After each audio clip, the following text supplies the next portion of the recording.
Hi guys, இன்னைக்கு வீடியோவில் நம்ம என்ன பார்த்தோம்னா இந்தியாவுக்கும் பாகிஸ்தானுக்கும் கொஞ்சம் நாளைக்கு முன்னாடி போர் நடந்துச்சு. அதோட பிரச்சனைகள்லாம் தொடர்ந்து போயிட்டு இருக்கு. அதை பற்றி அந்த வீடியோவில் பார்க்க போகிறோம். வீடியோக்குள்ளே போகிறதுக்கு முன்னாடி நான் உங்கள் Sameer and welcome to Sameer views. வாங்க வீடியோக்குள்ளே போகலாம்.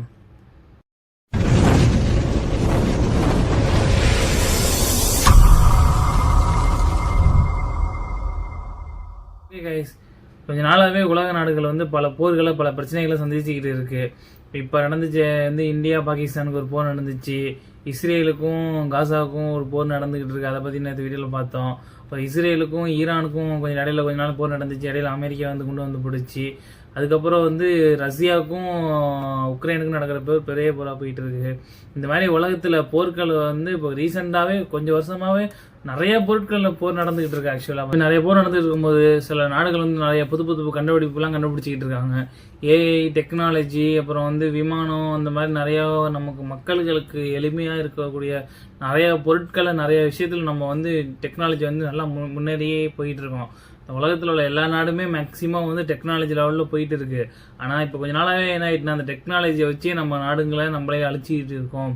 இதுதான் இப்போதைக்கு நடக்கக்கூடிய உண்மை. அது இப்போ டெக்னாலஜி எதுக்கு கண்டுபிடிக்கிறோம், எதுக்கு நம்ம யூஸ் பண்ணுறோம்னு பார்த்தீங்கன்னா, நம்ம மக்களுக்கு சில விஷயத்த யூஸ்ஃபுல்லாக இருக்கணும், சில விஷயங்களை பண்ணணும் அப்படிங்கிறதுக்காக தான் நம்ம டெக்னாலஜிங்கிறதுக்கு நம்ம உருவாக்கியிருக்கோம்.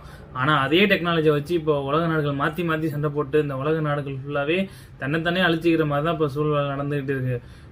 இவ்வளோ டெக்னாலஜி இவ்வளோ இதையும் வச்சு அவங்கவுங்க இப்போ கூட இந்தியா மேலே அணுகுண்டு கூட போட நாங்கள் தயாராக இருப்போம் அப்படிங்கிற மாதிரி பாகிஸ்தான் சொல்லியிருக்கு. இப்போ நம்ம மனிதர்கள் கண்டுபிடிச்ச டெக்னாலஜியை வச்சு அவங்கவுங்க நாடுகளை அழிச்சிக்கிட்டாங்கன்னா இந்த உலகத்தில் யார் இருப்பா? அந்த உலகம் எதுக்காக இப்போ படைக்கப்பட்டிருக்கு? இவ்வளோ டெக்னாலஜி வச்சுக்கிட்டு யார் இப்போ அனுபவிப்பா டெக்னாலஜி எல்லாம்? இப்போ எதுக்காக இதெல்லாம் இவ்வளோ பண்ணியிருக்கு? எல்லாத்தையும் அழிச்சிட்டு எல்லாமே இந்த உலகத்தில் மக்களே இப்போ இல்லைன்னா இப்போ இந்த உலகம் என்னத்துக்கு இருக்கும்?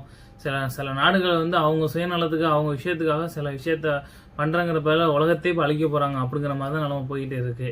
இந்த வீடியோவில் சின்ன ஒரு கருத்தை நான் பதிவு வைக்கிறதுக்காக இப்போ நான் எடுத்திருக்கேன். இப்போ நம்ம இந்தியா பாகிஸ்தானில் உள்ள பிரச்சனையை பார்த்தோம்னு பார்த்தீங்கன்னா, கொஞ்சம் நாளைக்கு முன்னாடி இந்தியாவுக்கும் பாகிஸ்தானுக்கும் ஒரு போர் நடந்துச்சு. அந்த போரில் அமெரிக்கா குறுக்கட்டு இதுமாரி போர் நிறுத்துங்கன்னு சொன்ன காரணத்தினால பாகிஸ்தான் நான் போர் நிறுத்துறோம் அப்படின்னு சொல்லி அறிவிச்சிச்சு. இந்தியா போரை நிறுத்தினுச்சு. இப்போ அமெரிக்கா பண்ணலைன்னா தோக்கடிச்சிருக்குமா பாகிஸ்தான் அப்படிங்கிற மாதிரி பாகிஸ்தான் ஒரு முக்கியத்தனமான விஷயம் ஒன்று பேசியிருக்கு. ஆக்சுவலாக பார்த்தீங்கன்னா இந்தியா ரொம்ப பவர்ஃபுல்லான கண்ட்ரி, அது எல்லாருக்குமே தெரியும். ஆனால் அமெரிக்கா என்ன சொல்லுதுன்னா, நான் தான் போருக்கு நிறுத்தினது காரணம், நான் தான் இந்த போர் நின்றதுக்கு நான் தான் காரணம், அதனால எனக்கு ஒரு ஆஸ்கர் அவர் வேணும் அப்படிங்கிற மாதிரி இந்த அமெரிக்காவோட அரசாங்கம் பேசிக்கிட்டு இருக்கு. இதில் பாகிஸ்தானும் அது கூட சேர்ந்துக்கிட்டு, ஆமாம் ட்ரம்ப் தான் மாரி நிப்பாட்டினாப்புல, அவருக்கு ஒரு ஆஸ்கார் அவர் கொடுக்கணும், மாரி உலகத்தில் உள்ள எல்லா நாடுகளும் நல்லா இருக்கணும்னு நினைக்கிறாப்புல அப்படிங்கிற மாதிரி சொல்கிறாரு. நீங்கள் என்னோட முன்னாடி உள்ள வீடியோலாம் பார்த்தீங்கன்னா தெரியும், ட்ரம்ப்போட கதை எப்படிப்பட்டவருங்கிறது உங்களுக்கே தெரியும்.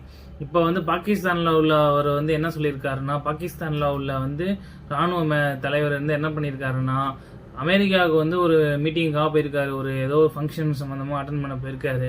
அங்கே போயிட்டு அமெரிக்காவோட சேர்ந்து நிற்கிறனால நம்ம தைரியத்தை வளர்த்துக்கிட்டு இந்தியா அப்படி இப்படி அப்படின்னு சொல்லி தேவையில்லாத இந்தியா மேலே நிறைய விஷயத்த பேசியிருக்காரு. ஏன்னா அப்போ தான் இந்தியா பயப்படும், அமெரிக்கா கூட சேர்ந்து பேசுகிறாங்க, அமெரிக்க நாட்டிலேருந்து பேசுறதுனால இந்தியா ஒன்றும் பண்ணாது அப்படிங்கிற நினச்சிக்கிட்டு அவங்க பேசுகிறாங்க. அது பேசுகிறது என்ன பேசுகிறாங்கன்னா, இந்தியா ஒரு மெர்சிடஸ் பென்ஸ் மாதிரி, பாகிஸ்தான் ஒரு திருப்பிடிச்ச ராலி மாதிரி, இதை அவர் இந்தியாவை பெருமைப்படுத்துறதுக்காக பேசுகிறாரா இல்லை இந்தியாவை கேவலப்படுத்துறதுக்காக பேசுகிறாரான்னு தெரியல. ஆக்சுவலாக பார்த்தீங்கன்னா இது ஒரு காமெடியான விஷயம் தான். இது மெர்சிடஸ் பென்ஸும் அந்த திருப்பிடிச்ச ராலியும் மோதுனா என்ன ஆகும்? மெர்சிடஸ் பென்ஸ் நொறுங்கிரும் ஆனால் அப்படிங்கிற மாதிரி பேசியிருக்காரு. ஆனால் ஆக்சுவலாக பார்த்தீங்கன்னா இந்தியாவோட பிரதமர் மோடி மெர்சிடஸ் பென்ஸ் வச்சிருக்காரு. அதில் எவ்வளோ ஃபீச்சர்ஸ் இருக்குன்னு அவர் தெரியாமல் பேசுகிறாரா என்னன்னு தெரியல. இதில் எப்படி சொல்கிறது, ஒரு காமெடியான விஷயமா போயிருச்சு. அவர் சீரியஸாக பேசின விஷயங்கள் இது ஒரு கருத்து, ஒரு உதாரணம் சொல்கிறது கூட எப்படி சொல்லணுங்கிறது இவருக்கு பாகிஸ்தானில் உள்ளவங்களுக்கு தெரியலை. அவர் திருப்பிடிச்ச ராலின்னு தன்னை நாட்டையே அப்படி பேசுறது என்ன முட்டாள்தனமான விஷயமா இல்லையா? நம்ம மெர்சிடஸ் பென்ஸ் அப்படிங்கிற மாதிரி பேசுகிறாப்புல. அப்புறம் இன்னொன்று என்ன சொல்லியிருக்காப்புலன்னா, இந்தியா சில அணைகள்லாம் கட்டலான்னு இருக்காங்க. இல்லை, தண்ணி இந்தியாவுக்கு சொந்தம் கிடையாது, அது இந்தியாவுக்கு பொறுப்பே கிடையாது, தண்ணி அது எங்களுக்கு சொந்தம். சப்போஸ் அந்த தண்ணியில் பாலம் கட்டினாங்க, டேம் கட்டினாங்கன்னா நாங்கள் எங்களோட மிசைலை வச்சு நாங்கள் அதை தகர்த்தெறிஞ்சிருவோம் அப்படிங்கிற மாதிரி பேசுகிறாங்க. அப்போ மிசில் வச்சு தகர்த்து தெரிஞ்சிட்டா நீங்கள் தண்ணி கொடுக்க தேவையில்ல, ஆட்டோமேட்டிக்காக தண்ணி எங்களுக்கு வந்துடும். சில விஷயங்கள்லாம் பேசுகிறது வந்து முட்டாள்தனமான விஷயங்கள்லாம் பேசுகிறாப்புல. நீங்கள் வந்து ப்ராக்டிக்கலாக எடுத்து அந்த விஷயத்த பார்த்தீங்கன்னா, என்னடா அது இவ்வளோ பெரிய ஆள் இவ்வளோ பெரிய பதவியில் இருக்காப்புல இப்படியே அந்த விஷயத்த பேசுகிறாப்புல அப்படிங்கிற மாதிரி தான் எல்லாருக்குமே தோணிக்கிட்டு இருக்குது. அப்புறம் வந்து இன்னொன்று விஷயம் சொல்லியிருக்காப்புல, இந்தியா வந்து எங்களை வந்து சாதாரணமாக நினைக்கக்கூடாது, நாங்கள் உலகத்தையே 2ஆக பிரிச்சிருவோம், 2ஆக பொழந்துருவோம், உலகத்தில் பாதி இதை நாங்களே அழிச்சிருவோம் அப்படிங்கிற மாதிரி தேவையில்லாமல் பேசுகிறாரு. அப்புறம் வந்து எங்கள்கிட்ட வந்து அணு ஆயுதம்லாம் நிறையா இருக்குது எங்கள்கிட்ட, நாங்கள் நினச்சாங்கன்னா அணு ஆயுதத்தை வச்சு இந்தியாவே ஒன்றும் இல்லாமல் பண்ணிடுவோம் அப்படிங்கிற மாதிரி இப்போ மிரட்டுற மாதிரி பேசியிருக்காப்புல. ஏன்னா இப்படி பேசினா தான் இந்தியா வந்து அடிப்பணியும் அப்படிங்கிற மாதிரி அமெரிக்கா கூட இருக்காங்கல்ல, அவங்க சேர்ந்துக்கிட்டு அப்படியே அமெரிக்கா கூட இருந்தால் இந்தியா எதுவும் பயந்துரும் அப்படிங்கிற மாதிரி பேசுகிறாங்க. இப்போ ரீசெண்டாக கொஞ்சம் நாளாக பார்த்தீங்கனாலே உங்களுக்கே தெரிஞ்சிருக்கும், அமெரிக்காவுக்கே இந்தியா வந்து பயம் காட்டுருந்துச்சு நிறைய விஷயத்தில், இந்த பொருளாதார இந்த இது வரி ஏற்றுனதில் அந்த மாதிரி விஷயத்துலலாம். ஆனால் இதெல்லாம் வந்து இந்தியா வந்து இது ஒரு பாயிண்டாக பிடிச்சிக்கிட்டு இந்த மாதிரி அணு ஆயுதம் போடும் அப்படிங்கிற மாதிரி சட்டத்துக்கு விரோதமாக பேசுகிறாங்க. ஆக்சுவலாக இவங்க மேலே தான் நீங்கள் நடவடிக்கை எடுக்கணும் அப்படிங்கிற மாதிரி பிளானை திருப்பி விட்டுருச்சு இப்போ இந்தியா.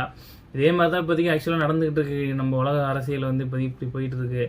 என்னோட இந்த வீடியோவில் எனக்கு தெரிஞ்ச கருத்தை நான் பதிவு செஞ்சுருக்கேன்.